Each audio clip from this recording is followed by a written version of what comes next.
There's an old saying, if it seems too good to be true, it probably is. What up, Fight World? It's your boy Ego, and I'm back with some more boxing. I'm on Gennady Golovkin. Hey, no guys, no fight. I'm on his verified Instagram account, and it looks like everybody's fear is coming true. There was a fight that excited a lot of boxing fans, including myself, after the Triple G win over Kell Brook, and that was Danny Jacobs in a unification slash consolidation of the WBA belts mega fight with two punchers. And things look like they're on the up and up. Danny Jacobs had called out Golovkin a few times after his fight on national TV. Then he had posts like this. This is his call out, in case you want to do your research. But he called him out on Spike TV after his KO win over Sergio Moro, who's a tricky guy, a hard guy to knock out. Then he made several posts like this. We want to fight the best, point blank period. Triple G is the best, and that's the guy we want. This was 5 weeks ago. Problem is, we're still in negotiations, and nothing has been agreed upon yet. So, Tom Loeffler, it sounds like, is motioning to make this fight in 2017.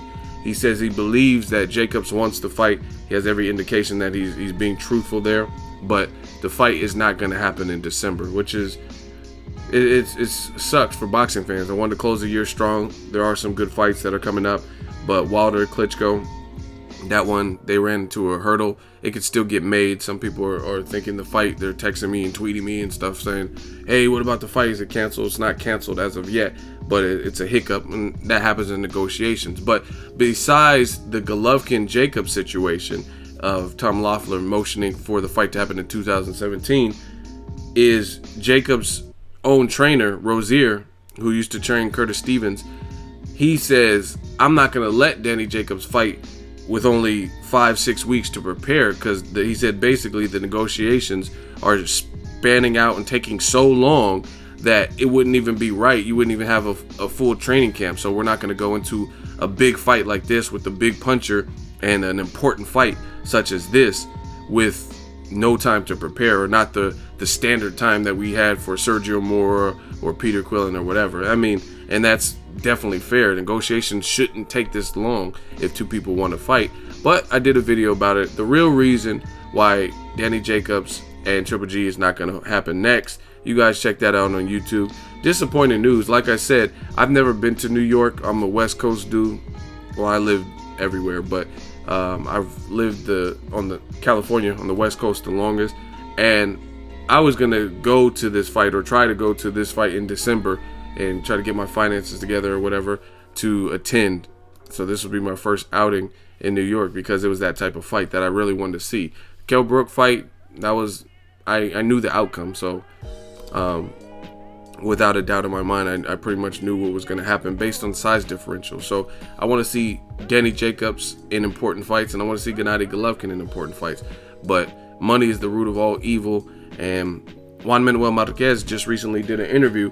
He says the 75-25% split for a fight of this magnitude is ridiculous. So he doesn't even agree with it. Some people agree, some people don't agree. I really don't. Like I said, I don't care. I don't care if they fight for belts or honor or $25, and like, it doesn't matter to me. I just want to see the fight. You know what I mean? Obviously, I want to see the fighters compensated so I can take care of their families. But I'm just saying, in terms of splits and whose name comes out first on the top billing, I don't care about stuff like that. I'll say that for the fighters. That's stuff that they care about. Oh, I gotta say Golovkin Jacob. No, I gotta say Jacobs Golovkin. Like, I don't really care about that. But disappointing news. I was looking forward to this fight, and it doesn't look like we're gonna get it. So who can Golovkin fight? They said he's starting training camp next week, and there's not really that many great names out there for him in his division. He's not in the packed division. Canelo is out for the rest of the year, so it's clearly not going to be him. Plus, his team said 2017. You look at who else is there. Billy Joe Saunders, he pulled out of his last fight again against Wolverine, so it's not like he can fight unless he miraculously is made available, and it's, what is it, October 18th? You know what I'm saying? So he's injured. Chris Eubank is injured. He has tennis elbow or Tourette's syndrome or whatever. I don't know what's wrong with him. He has something.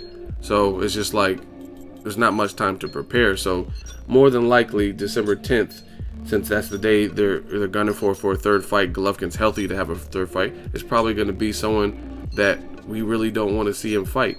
Curtis Stevens is fighting on the Kovalev Ward undercard, right? He's fighting against James De La Rosa, who was supposed to fight David Lemieux. David Lemieux's fighting. Golovkin already beat those guys, but in case you guys wanted a rematch with any of those fights, then David Lemieux's fighting October 22nd against a no-namer. So it's just not looking good for the middleweight division. And Sergio Moore just got knocked out. Who else is there? You know what I mean? And if I had to be a smart betting man, I put things together pretty well. And I think it was the WBC, Suleiman or somebody, and they said, oh, Highland deserves a shot. So there's a fighter in the middleweight division named Sebastian Highland. He's from Argentina. And I seen a tweet recently like, oh, this guy deserves a shot. So that might be something that they're actually working on, or plan B, because why would you just say he deserves a shot randomly? Nobody's talking about, how does he deserve a shot when nobody knows who he is?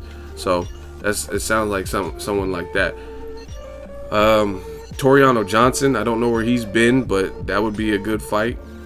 I mean, I don't know. It's just I'm more disappointed that the fight with Jacobs is not happening. But I can't really think of too many great middleweight fights that I want to see. Andy Lee, he lost to Billy Joe Saunders. Haven't really heard much from him. Peter Quillen may even move up. He's coming off a KO loss with the new trainer Virgil Hunter, so he's probably not going to be there for December 10th. You know what I mean? Let me know what you guys think. Drop it in the comment section. Make sure you share the video, like the video as always. Hate, comment, and subscribe. Till next video, it's Ego signing.